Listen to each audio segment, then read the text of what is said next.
거룩하고 자비로우신 하나님 감사합니다. 세 번째 날 새벽 아침 집중 기도회로 모였습니다. 예수 그리스도께서 마지막 일주일 십자가를 향하여 어떤 길을 가셨는지 말씀을 통해 살펴보고 있습니다. 오늘도 저희들에게 은혜 베풀어 주시옵소서.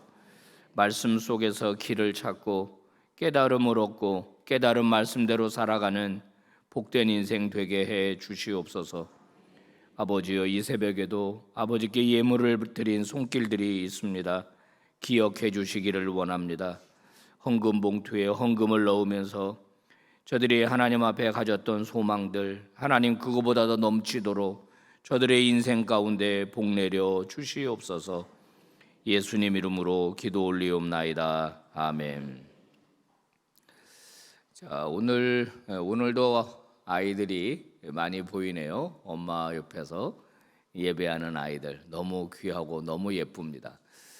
많이 칭찬해 주시고 교육부서는 잘 보셨다가 사탕 하나라도 꼭 줘야 됩니다. 마지막 날 교육부서 잘 전도사님들, 목사님들 보셨다가 우리 새벽기도 나온 세상에 이런 일이 어떻게 있을 수가 있어요. 너무너무 귀하고 우리 예쁜 친구들, 또 집에서는 엄마가 아이가 원하는 거 하나씩 다 사주셔야 돼요. 꼭 표정이 별로 안 좋아지는데. 네. 오늘은 이제 바라바와 예수라는 제목으로 말씀을 증거하겠습니다. 법정의 죄수들이 서게 되고 마지막에 이제 판사가 최종 판결을 내리게 될 때 굉장히 심장이 떨린다고 합니다. 저는 아직 법정에 안 서봐서 잘 모르는데 판사가 이제 형량을 이제 선고하지 않습니까? 그 판사의 형량에 따라서 이게 10년이 될지 5년이 될지 20년이 될지 그게 결정할 수 있는 이 폭이 넓잖아요. 뭐 몇 년 이하 이렇게 되잖아요. 무슨 죄를 지으면 10년 이하 이렇게 되니까 1년도 10년 이하고 10년도 10년 이하니까 판사의 재량에 따라서 결정이 될 때 굉장히 두려워 떤다고 그럽니다. 예수님이 지금 빌라도 법정에 서 계십니다. 빌라도가 어떻게 선고하느냐에 따라서 예수님은 죽을 수도 있고 살 수도 있습니다. 예수님께서 지금 빌라도 앞에서 신문을 당하고 계셔요. 빌라도가 묻습니다. 당신이 유대인의 왕이요? 라고 묻습니다. 유대인의 왕이요? 그런 죄목으로 고발을 했기 때문에 묻는 겁니다. 그러니까 대제사장들이 예수님을 고발할 때 고발한 죄목이 뭐냐면 이 사람은 자기가 유대인의 왕이라고 그랬다. 우리에게는 왕은 한 사람밖에 없다. 가이사가 우리의 왕인데 이 사람이 자기를 왕이라고 말했다. 그러니까 이 사람은 또 다른 정치적인 어떤 왕을 꿈꾸는 자다. 즉 지금 로마를 몰아내고 이곳에 자기 왕국을 세우려고 하는 국가 모반을 획책하고 있는 그런 아주 나쁜 사람이다. 이렇게 이제 예수님을 고발한 것입니다. 예수님은 뭐라고 대답하세요? 네가 유대인의 왕이냐 그러는데 네 말이 옳도다 이렇게 대답하세요. 이렇게 대답하면 안 되잖아요. 거꾸로 나 아니라고, 나 유대인의 왕 아니라고 이렇게 말해야 되는데 예수님은 그 앞에서 굉장히 당당하게 네 말이 옳도다 이렇게 얘기합니다. 대제사장들은 지금 변호사를 아마 썼을 거예요. 다양한 죄목을 동원해 가지고 이 지금 빌라도 앞에 서 있는 이 33살의 유대인 청년 예수를 로마에 대항하여 반란을 일으키는 혁명가, 독립투사 이렇게 이제 보이려고 한 것입니다. 빌라도가 13절에 예수님에게 말해요. 한번 읽어봐요. 시작. 이에 빌라도가 이르되 그들이 너를 쳐서 얼마나 많은 것으로 증언하는지 듣지 못하느냐 하되. 예수님이 자기 방어를 안 하니까 빌라도가 이상하게 생각을 하는 겁니다. 아니 지금 저 사람들이 너를 지금 쳐가지고 얼마나 많이 증언하고 있냐. 근데 너 왜 가만히 있느냐. 여러분 예수님 왜 가만히 계셨을까요? 대답할 필요를 느끼지 못한 거예요. 굳이 여기서 구구절절히 십자가를 피할 마음도 없으신 거예요. 그냥 잘못된 고발인데도 다 듣고 그냥 아무 말씀도 안 하십니다. 여기서 빌라도가 고민에 빠지게 됩니다. 이상한 거예요. 그동안 자기는 수없이 많은 재판을 해봤습니다. 수없이 많은 혁명가들을 만나봤고 여러 나라를 근무하면서 오늘 여기 팔레스틴 땅에까지 왔는데 자기가 보니까 그렇다고 근거가 없는 것도 아니고 그리고 그렇다고 사형을 언도할 만한 그런 죄도 아닙니다. 빌라도가 굉장히 곤란해졌습니다. 거기다가 지금 이 팔레스틴이라는 지역은 굉장히 독특하게 대제사장이라고 하는 사람이 실제적으로 백성들을 움직이는 권력을 가지고 있는 사람인데, 종교 권력. 근데 이 사람이 앞장서 가지고 지금 고발을 하고 있는데 이거 무시할 수도 없는 겁니다. 그렇다고 죄가 없는데 죄 없는 사람한테 사형을 언도할 수는 없는 거죠. 그래서 빌라도는 이걸 어떻게 하면 적당하게 해결할 수 있을까 생각을 합니다. 17절. 그래서 이렇게 묻습니다. 시작. 그들이 모였을 때에 빌라도가 물어 이르되 너희는 내가 누구를 너희에게 놓아주기를 원하느냐 바라바냐 그리스도라 하는 예수냐 하니. 여러분 아시는 대로 이제 6월절 특사가 단행이 되는 겁니다. 우리도 뭐 광복절 특사, 성탄절 특사 그래서 대통령이 사명권을 가지고 풀어주잖아요. 그러니까 이때도 이제 풍습이 전례가 이런 민족 명절에는 죄수 한 명을 풀어주는 특사를 단행할 수 있는 권한을 빌라도가 가지고 있었고, 그래서 바라바라고 하는 당시 유명한 죄수가 있었고 예수님이 있었으니까 누구를 풀어줄까? 그러면 이제 사람들이 당연히 예수를 풀어달라고 생각할 걸로 알고 그렇게 누구를 풀어줄까 하고 물은 겁니다. 예수님에겐 죄가 없으니까. 거기다가 또 자기 부인이 사람을 보내가지고 지금 빌라도에게 뭐라고 말하냐면 그 사람한테 아무 짓도 하지 말아라. 자기가 어젯밤에 꿈을 꿨는데 그 사람 때문에 자기가 꿈속에서 굉장히 많이 힘들었다. 그 사람 건드리지 말아라. 이런 식으로 또 부인이 사람까지 보내가지고 이야기를 한 겁니다. 자, 그런데 대제사장들은 어떻게 합니까? 20절 한번 읽어봐요. 시작. 대제사장들과 장로들이 무리를 권하여 바라바를 달라 하게 하고 예수를 죽이자 하게 하였더니. 다 짜고 나온 겁니다. 대제사장들과 장로들은 이미 담합을 하고 나왔어요. 그리고 군중을 동원하고 그들에게 미리 어떻게 해야 할지를 다 가르쳐 준 겁니다. 짜고 나오는 거예요. 짜고. 바라바를 달라고 해라. 분명히 물어볼 거다.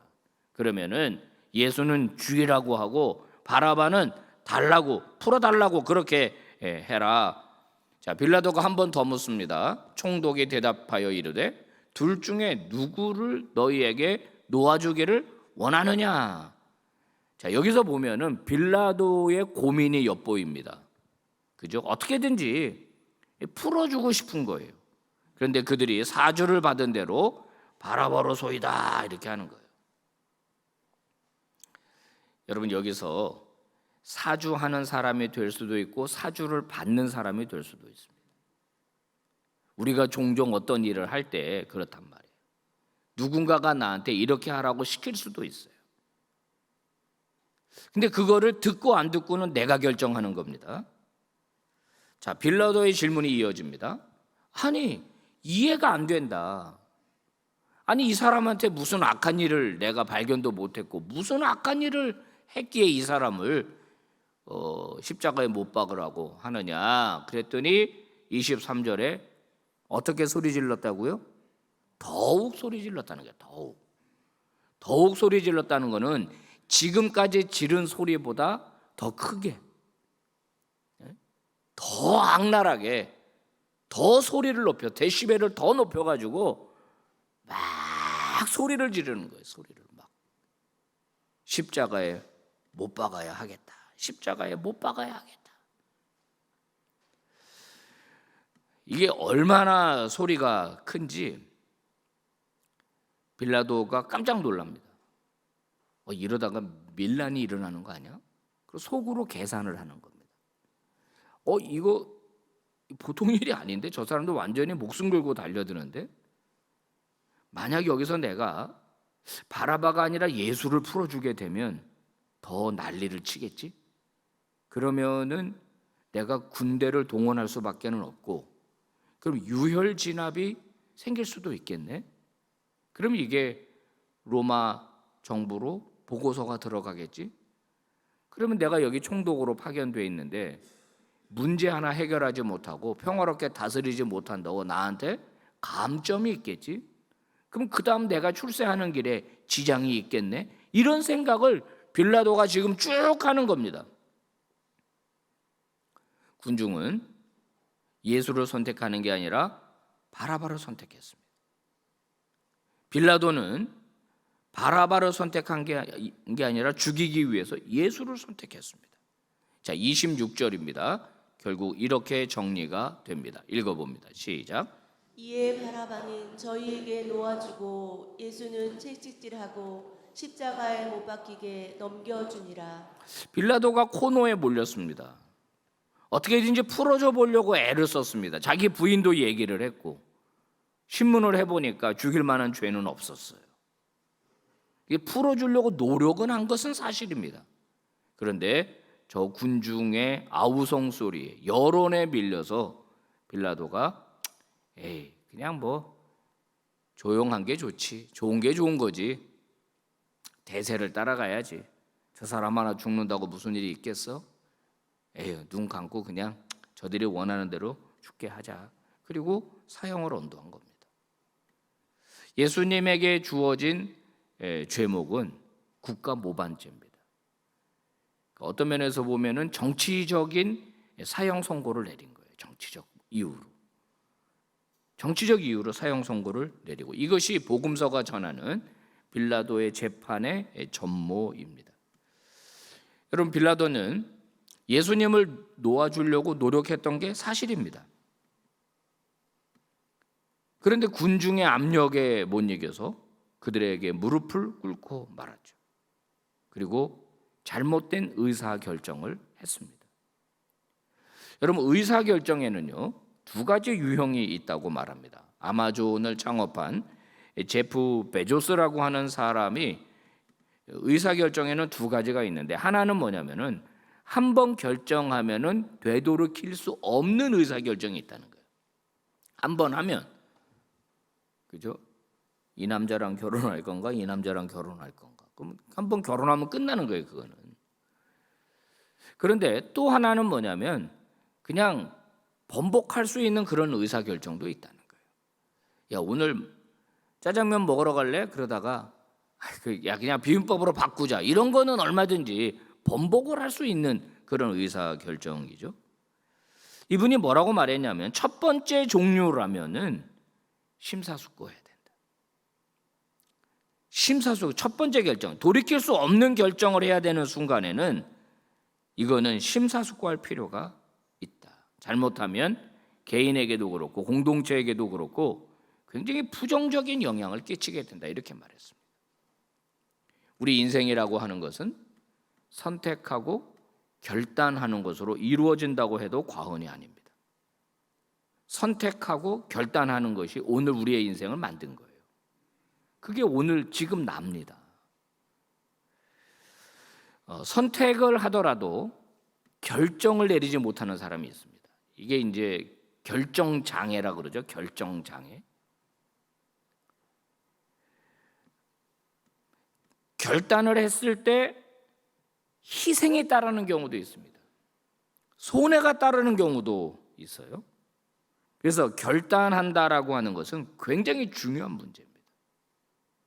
신앙생활도 마찬가지예요. 우리의 신앙생활은 무엇을 선택하느냐, 어떤 결정을 내리느냐에 따라서 우리의 신앙생활의 그 질 또는 신앙생활의 이 평가가 주어지게 되는 겁니다. 우리가 잘 아는 대로 다니엘은 바벨론 포로로 끌려갔을 때 왕이 주는 진미를 먹어서 자기를 더럽히지 않기로 선택하고 결단했습니다. 그게 그의 인생을 만들었어요. 그렇게 결단했을 때는 예상되는 손해가 있습니다. 그 굉장히 위험한 행동이잖아요. 왜냐하면은 왜 안 먹는지를 설명을 해야 되고, 왜 안 먹는지를 설명하려면은 자기 신앙을 말할 수밖에 없고, 그러면 바벨론 신을 거부하는 게 되는 거니까 그건 그 당시 굉장히 예민한 문제입니다. 이미 대세는 다 정해진 거예요. 하나님은 패배한 신입니다. 바벨론의 마르둑이 이겼어요. 다 포로로 끌려와 있는 상태입니다. 자기의 민족도 곧 멸망합니다. 이런 상태에서는 대세를 따라가려면 바벨론을 붙잡아야 되는데, 실패한 신, 능력이 없는 신, 그 신을 위해서 나를 더럽히지 않겠다, 이런 결정을 다니엘과 세 친구는 한 거죠. 어떻게 됐습니까? 성경을 보면 다니엘처럼 승승장구한 사람이 없습니다. 결정적일 때 하나님이 도와주십니다. 기가 막힌 방법으로 도와주시지 않습니까? 진짜 놀라운 일입니다. 여러분, 빌라도는요, 예수님을 신문하는 과정에서 무죄임을 확인했습니다. 사람들이 고발하는 내용도 맞지도 않습니다. 자기가 딱 봐도 혁명가는 아닙니다. 독립투사는 아닙니다. 정치적으로 십자가에 못 박을 죄를 지은 것도 아닙니다. 그러면 예수님의 무죄를 선언해야 합니다. 그런데 그는 무죄를 선언하지 않고 예수님을 십자가에 못 박도록 넘겨주고 나는 책임이 없다 그러면서 손을 씻었습니다. 그렇다고 책임이 없어집니까? 죄는 너희들이 받아라 그러면서 물을 가져와서 손을 씻었어요. 여러분, 그 이후 정말로 빌라도는 무책임한 자가 된 것이고 이 문제에 대해서 자유롭습니까? 그렇지 않죠. 지금 예수님이 돌아가신 지 2000년이나 됐는데도 우리는 매주일 빌라도의 이름을 들먹이지 않습니까? 모든 사람이 빌라도라고 하는 사람의 이름을 생각하면서 그의 무책임한 결정을 비난하고 있습니다. 그럼 실제로 빌라도가 그런 정치적인 판단을 하면서 결정을 해놓고 빌라도의 인생은 승승장구했을까요? 전해진 얘기에 따르면 빌라도는 비참하게 죽었다고 그래요. 로마로 소환이 되고 정신병에 걸려서, 전해지는 이야기입니다. 내 손에 피가 묻었네. 물 가져와서 또 씻고, 내 손에 피가 묻었네. 물 가져와 또 씻고, 이렇게 정신착란을 일으키면서 비참하게 죽었다는 거예요. 우리는 종종 실수하고 잘못을 할 때 핑계를 대곤 합니다. 어쩔 수 없었어. 그때 정말 아니야, 난 진짜 그렇게 안 하려고 했는데 어쩔 수 없었어. 여러분, 그렇게 한다고 내가 내린 결정이나 또 내가 선택한 것에서 내가 자유로워질 수 있습니까? 성도 여러분, 깊이 생각해야 합니다. 아까 말씀드린 대로 선택과 결단에 의해서 우리의 인생이 만들어진다면 우리는 변명하는 사람이 되기보다는 당장 손해가 좀 있더라도 진리 편에 서는 사람이 되어야 합니다. 아멘입니까? 그게 길게 보면 훨씬 더 이익이에요. 모든 역사가, 모든 스토리가 그것을 증명하고 있습니다. 진리 편에 서라. 정의 편에 서라. 잠깐의 이익 때문에, 그 몇 푼의 돈 때문에 올바른 길에서 벗어나는 일은 없어야 한다. 그러려면 뭐가 필요하냐? 용기가 필요한 거예요. 믿음이 필요한 거예요. 이게 하나님이 기뻐하시는 일이다라고 생각을 하면 결정하는 믿음이 필요한 거예요. 살면서 가장 실존적인 문제는 뭐가 날 다스리느냐예요. 뭐가 날 다스리느냐. 돈이 나를 다스리는 사람은 선택할 때 항상 이게 경제적으로 이득이 되는가를 아마 생각할 겁니다. 나를 다스리는 것이 세상 권력이면 내 권력을 유지하는 데 도움이 되느냐, 그거죠. 요즘 TV 보시면 정치인들이 다 그런 이유로 결정하는 거죠. 권력을 잡기 위해서 거짓말도 서슴지 않는 거고, 모략도 서슴지 않는 거고, 힘을 동원하는 것도 서슴지 않는 거죠. 만약에 예수님이 날 다스린다면, 그리스도가 날 다스린다면 우리의 삶은 어떤 변화가 일어날까요? 무엇이 우리를 다스리고 있는가? 여러분, 이 새벽에 다시 한번 우리 스스로를 좀 돌아볼 수 있기를 바랍니다. 그리고 다시 한번 자기를 바로 이 말씀의 결단 앞에 세우는 거예요. 하나님, 앞으로 그런 일이 생길 때 저는 빌라도 같이 하지는 않겠습니다. 군중들 같이 하지는 않겠습니다. 내가 밀란이 일어난다고 하더라도 그게 올바른 길이라면 나는 무죄를 선언하고 내가 어떻게든지 그 책임을 지겠습니다. 이런 용기를 자기 스스로에게 오늘 기도하면서 내면화시키는 것이 중요합니다. 1787년 10월 28일 한 사람이 일기를 썼습니다. 27살짜리입니다. 27살짜리 영국 국회의원이 일기를 이렇게 썼습니다. 전능하신 하나님께서 내 앞에 두 가지 큰 목표를 주셨다. 하나는 노예 무역을 금지하는 거고, 다른 하나는 우리에게 있는 이 나쁜 관습을 개혁하는 것이다. 이 일기를 쓴 사람이 우리가 너무나 잘 아는 윌리엄 윌버포스라고 하는 영국의 젊은 국회의원입니다. 당시 영국은 노예를 잡아다가 갖다 파는 것으로, 이 노예 제도를 유지하는 것으로 막대한 돈을 벌었습니다. 이 하나님을 잘 믿는 국가라고 하는 이 나라가 합법적으로 노예들을 가서 강제로 붙잡아 와가지고 팔아넘겼어요. 윌리엄 윌버포스가 이 일을 진행하려고 할 때 암살 위협에서부터 별의별 압력과 압박이 다 왔습니다. 이걸로 돈 버는 사람들이 계속 정치권에다가 압력을 가하지 않았겠어요? 윌리엄 윌버포스는 이 노예 제도를 폐지하는 법안을 상정하기 위해서 노력을 합니다. 그리고 50년 만에 노예 무역을 폐지하는 법안을 통과시킴으로써 영국의 노예 제도를 사라지게 하는 주인공이 되었습니다. 중상모략, 비난, 비판, 그는 굴하지 않았습니다. 포기하지 않았습니다. 그리고 끝까지 이 일을 이루었고, 이 일 때문에 영국의 젊은 국회의원 3분의 1이 예수를 믿게 됐다는 이야기도 전해지고 있습니다. 그 당시 영국의 기독교는 액세서리였어요.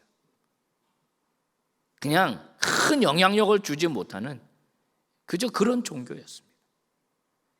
그런데 행동하는 신앙을 보여준 윌버포스 덕분에 기독교가 살아있는 종교가 되고 예수 그리스도가 살아있는 주님이 된 거예요.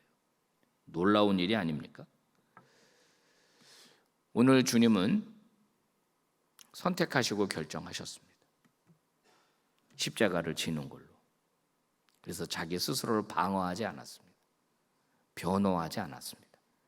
거짓 증거라고 막 힘주어 이야기하지도 않았습니다. 십자가를 받아들이시기로 결정하신 거죠. 주님의 이 결정이 오늘 우리를 살린 겁니다. 그래서 우리가 구원받을 수 있었던 거예요. 성도 여러분, 우리 마찬가지입니다. 중요한 결정을 해야 될 시점에 놓였을 때 우리 충분히 기도합시다. 그리고 유익을 따라, 내 개인적인 유익을 따라가 아니라 하나님의 영광을 따라 결정할 수 있는 그런 믿음의 종들 다 되시기를 주의 이름으로 축복합니다. 기도하겠습니다. 하나님 아버지 감사합니다. 오늘 이 새벽에도 우리에게 말씀 주시고 우리를 깨달음의 길로 인도해 주셔서 감사합니다. 수많은 선택의 순간이 우리에게 다가옵니다. 결정의 순간이 다가옵니다. 무엇이 나를 다스리는가? 나의 주인은 무엇인가? 돌아보게 해 주시옵시고, 정말 중요한 결정이라면 비록 당장은 손해가 되더라도 하나님의 영광을 선택하고 진리를 선택하는 믿음의 종들 삼아 주시옵소서. 도와주시옵소서. 용기를 주시옵소서. 예수님 이름으로 기도 올리옵나이다. 아멘.